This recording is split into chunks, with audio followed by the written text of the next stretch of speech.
돛가루도 겉으로 보기엔 꼭 밀가루 같아 보인다. 살아남기 위해선 배워야 한다. 경제적으로 자유로워지기 위해선 배워야 한다. 또한 경제적으로 자유로운 상태를 유지하기 위해선 배워야 한다. 배운다는 것은 차이를 알아본다는 것이다. 차이를 볼 수 있을 때 비로소 당신은 현명한 선택을 할 수 있다. 만약 이때 누구나 쉽게 마음에 새겨둘 수 있는 판단의 기준 같은 것을 미리 세워둔다면 도움이 될 것이다. 이제 잠시 몇 가지 중요한 것들의 차이가 무엇인지 살펴보려 한다. 이것들을 마음에 잘 새기면 당신은 경제에 대한 안목과 지능을 키울 수 있게 된다. 그렇게 되면 어떤 것이 자신의 계획에 부합하는지 또는 부합하지 않는지를 구분할 수 있기 때문에 판단을 신속하고도 올바르게 할 수 있다. 다음의 차이는 우리가 꼭 알고 있어야 한다. 첫 번째, 투자와 투기의 차이. 두 번째, 돈을 묶어두는 것과 돈을 투자하는 것의 차이. 세 번째, 투자의 세 가지 방식 사이의 차이. 네 번째, 평범한 투자자와 전문적인 투자가의 차이. 기본 원칙 1. 자신이 투자를 하는지 투기를 하는지 직시해라. 오늘날 투자에 대한 기본 원칙 가운데 이만큼 크게 무시되고 있는 원칙은 없을 것이다. 사람들은 돈을 모으고 그 모은 돈을 어딘가에 넣어둔다. 그러고는 자신을 투자자라고 생각한다. 하지만 사실 그들 가운데 대부분은 그냥 예금자에 머물러 있거나 아니면 투기자가 된다. 그들은 투자자는 아닌 것이다. 전자의 경우는 쉽게 이해가 될 것이다. 돈을 모아서 그 돈을 예금 통장에 집어넣어둔 사람은 실제로 누가 보더라도 투자자라고 할 수 없다. 이런 사람은 그냥 예금자일 뿐이다. 이들은 돈을 모으고 그 돈을 예금 통장에 집어넣고 그러고는 더 이상 아무것도 하지 않는다. 그래서 이들이 손에 쥔 것은 예금 수첩일 수는 있어도 투자자 수첩은 아니다. 잠시 후 세 번째 기본 원칙을 보면 알겠지만 이러한 예금이 나쁠 이유는 하나도 없다. 반대로 최소한 이렇게 예금이라도 하는 사람은 그렇게 하지 않는 사람보다는 100배 낫다. 하지만 자기 돈을 확실하게 불리는 것은 투자자만이 할 수 있다. 투기와 관련해서는 사람들 사이에 더 큰 오해가 퍼져 있다. 나 역시 투자와 투기 사이의 기본적인 차이를 전엔 알지 못했다. 그건 어찌 보면 당연한 일이기도 했다. 나는 전형적인 중산층 가정에서 자랐다. 우리 같은 사람들은 모든 것을 투자로 보는 데 익숙해 있었다. 집을 사는 것은 말할 것도 없이 가장 큰 투자였고 집을 수리하는 것 역시 물건의 가치를 높이는 일이었으므로 필요한 투자라고 생각했다. 보석, 자동차, 거의 모든 것이 우리에겐 투자였다. 몇 년 전 나는 소위 명품이라는 시계를 하나 산 적이 있다. 두서너 해만 이 시계를 갖고 있으면 그 가치가 크게 뛰어올라 지금 산 것보다 훨씬 좋은 값에 되팔 수 있을 거라고 확신했다. 나는 당연히 내가 아주 현명한 투자를 했다고 믿었다. 나는 나의 재정 멘토에게 자랑삼아 이 이야기를 늘어놓았다. 그런데 놀랍게도 나의 재정 멘토는 전혀 뜻밖의 반응을 보였다. 그 시계는 투기지 투자가 아니라는 것이었다. 그리고 그는 말했다. 투자자는 팔면서 돈을 버는 게 아니라 사면서 돈을 번다. 뿐만 아니라 투자란 처음부터 고정적인 수익을 보장하는 것이어야 한다. 당신 손에 돈이 들어오지 않는 한 당신의 돈을 어딘가에 보관할 수 있을 거는 투자한 건 아니다. 나의 재정 멘토는 말한다. 모름지기 투자란 투자한 곳으로부터 고정적으로 돈을 뽑아낼 수 있어야 한다. 자기가 산 것을 되팔면서 비로소 돈을 손에 쥐는 사람은 투자자가 아니라 투기자다. 많은 사람들이 저축을 등한시한다. 그리고 저축하는 사람들도 자기 돈을 수익이 나지 않는 곳에 보관하는 경우가 많다. 투기를 하더라도 알고 하라. 하지만 사실 투기라고 꼭 나쁠 이유는 없다. 억만장자 앙드레 코스톨라니 역시 투기자였다. 물론 평범한 투기자는 아니고 아주 성공한 투기자였다. 그는 투기를 통해 아주 큰 부를 축적했고 이것은 본인 스스로 고백한 바이기도 하다. 그런 코스톨라니도 경고한다. 투기를 통해서 고정적으로 돈을 번다는 생각은 아예 하지 말아야 한다. 사람들은 주식으로 큰 돈을 따거나 잃을 수는 있다. 하지만 주식으로 돈을 벌 수는 없다. 그러므로 우리는 말할 수 있다. 투자자는 돈을 번다. 그리고 투기자는 돈을 딸 수 있다. 다시 한번 말한다. 투기가 나쁠 이유는 없다. 하지만 당신이 실제로는 투기를 하면서 투자를 했다고 믿는다면 그것은 낭패다. 당신은 자기 돈을 실제로 어디에 넣어둔 것인지 분명히 알아야 한다.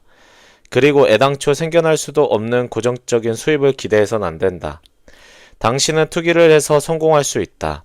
하지만 실패할 수도 있다. 그런데 대개의 경우 벼락 같은 성공이 다가오든 아니면 폭풍우 같은 실패가 몰려오든 당신은 아무 힘도 영향력도 발휘할 수 없다. 그냥 앉아서 남의 처분만 기다릴 수밖에 없단 얘기다. 물론 당신이 매번 따지 못한다고 해서 크게 문제가 되지는 않을 것이다.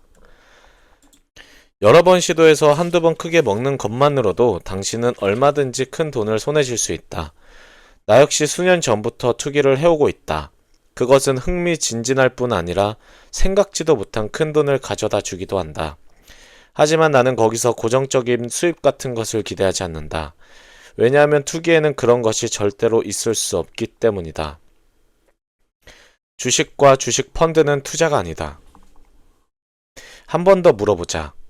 투기에서 절대 기대하면 안 되는 것 하나가 무엇인가? 그렇다.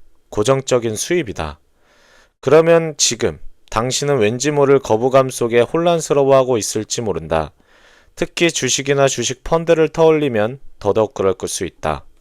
많은 사람들이 나는 주식과 펀드에서 고정적인 수입을 기대했다고 말할 것이다. 하지만 그것이 예사로 보아 넘긴 것이 있다. 누가 뭐래도 주식은 기본적으로 투기다. 내 말을 오해하지 말라.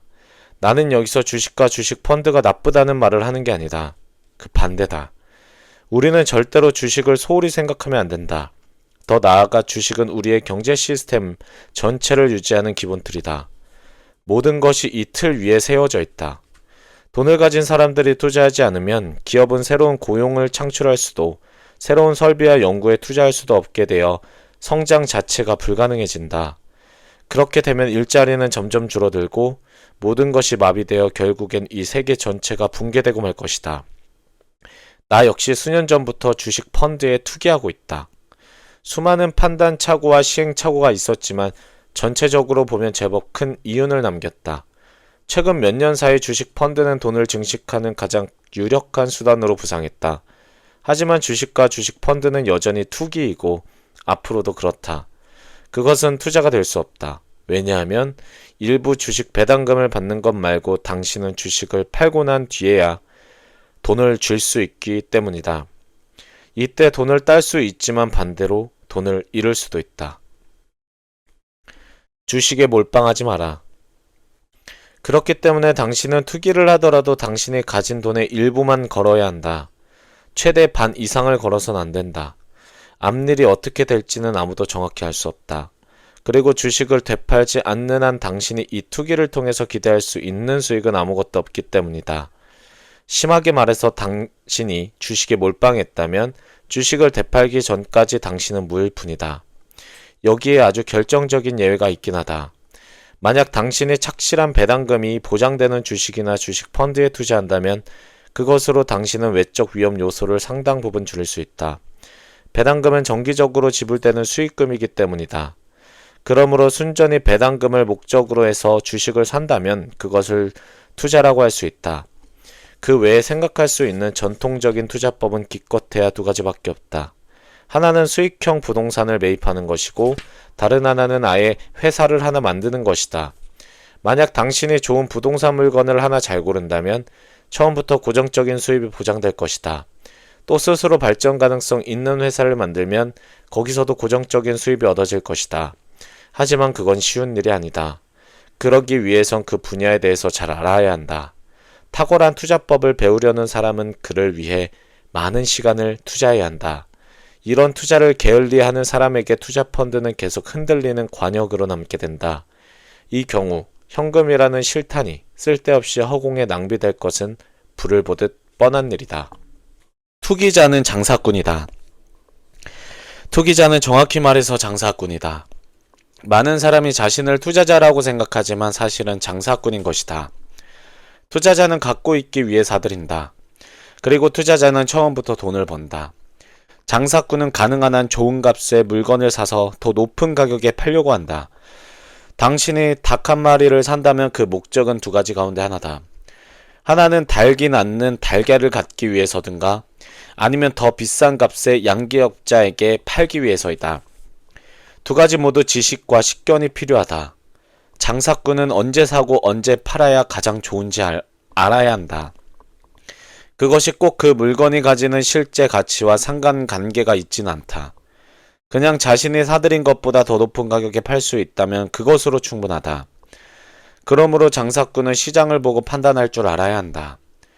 반면 투자자는 기업이나 부동산이 지닌 가치 자체를 평가할 줄 알아야 하며 그것들로부터 가능한 한 수익을 계산해낼 수 있어야 한다. 그러면 이제 결론은 거의 난셈이다.